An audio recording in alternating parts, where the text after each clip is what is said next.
সেই দল আবার নারীর মর্যাদা কিভাবে নিশ্চিত করবে? নারীরা নেতৃত্ব দেবে পিছন থেকে, সরাসরি সামনে থেকে না। সুদলিঙ্গং মার্কা মহিলা। ভিডিওটি মনোযোগ দিয়ে শুনুন, এখানে আমার কোনো কথা নেই। তাদের কথাগুলো আপনারা শুনেন, তারপর আপনাদের মতামত, আপনাদের মন্তব্য করবেন কমেন্টের মাধ্যমে। দেশের এই প্রেক্ষাপটে কারা কিভাবে কারা ক্ষমতায় যাবে সেগুলো নির্ধারণ করছে এখন ফেসবুকে একের পর এক নারী পুরুষ এখন সকলেই মিলেমিশে একাকার।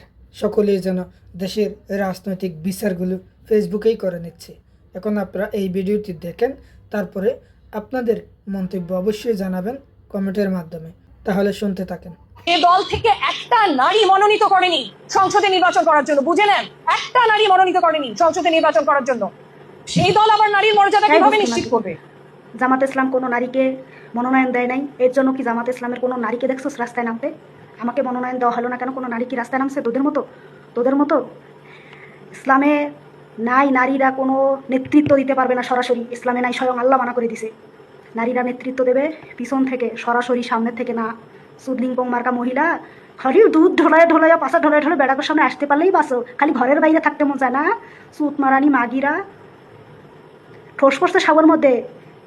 যার বিয়া তার ক্ষমা নেই, তো পারাপাশি ঘুম নাই। তোমার ওই জামাতে ইসলামের কোন নারীরা রাস্তায় নামছে যে আমাকে মনোনয়ন দেয় নাই? এই ধরনের কোনো রাস্তায় নামছে, মিছিল রাখছো? সুতমারানি মাগি, বুসকি মাগি, তোদের তো জ্বালাকে। তোদের যদি ইচ্ছা হয় ভাতার ভাত না খাইয়া নাঙ্গের ভাত খাইবা, ওই যে নেতা খেতাদের বিছনা কাপাইবা, তুমি সাউয়া মেলে দাও রাস্তায় নামিয়া, দুধ মুধ খুললে দাও, গোদা ছড়াই দাও, কারণ কোনো নিষেধ নাই। তুমি জামাতে ইসলামের মনোনয়নে দেয় না, এটা দিয়ে তোমার সাউয়ের ঠোস পড়ছে কেন? তোমার তো ঠোস পড়ে কেন বুসকি মাগিরা? নারীদেরকে সরাসরি আল্লাহ মানা করছে নেতৃত্ব দিতে। দেখোস নাই পৃথিবীর কোন খ্রিস্টান রাষ্ট্রে কয়টা? দুনিয়ার মধ্যে 2 না 3 জন নারী, এই স্বৈরাচার হাসিনা সহ ছিল। পৃথিবীর মধ্যে 2 থেকে 3 জন নারী ছিল সব প্রধান। ঠিক আছে, নারীরা কোনো নেতৃত্ব দিতে পারবে না সরাসরি, স্বয়ং আল্লাহ মানা করছে। নারীরা সম্মান দিছে বই বেধায় নারীদেরকে পিছনে রাখছে, সামনে দেয় নাই। বুঝকি মাগে। যা কিছু শুনেছেন আপনাদের মতামত, আপনাদের ভালো মন্দ বিশ্লেষণ আপনারাই করেন। আমার কোনো কথা নাই, সব কথা তাদের মুখ থেকে। তাদেরকে আমি ভালোও বলছি না, মন্দও বলছি না। তারা তাদের ব্যক্তিগত মতামত, তারা তাদের ব্যক্তিগত স্বাধীন মতামত প্রকাশ করেছে সোশ্যাল মাধ্যমে, আর সেখান থেকেই আপনাদেরকে কিছু তথ্য শেয়ার করেছি। ধন্যবাদ।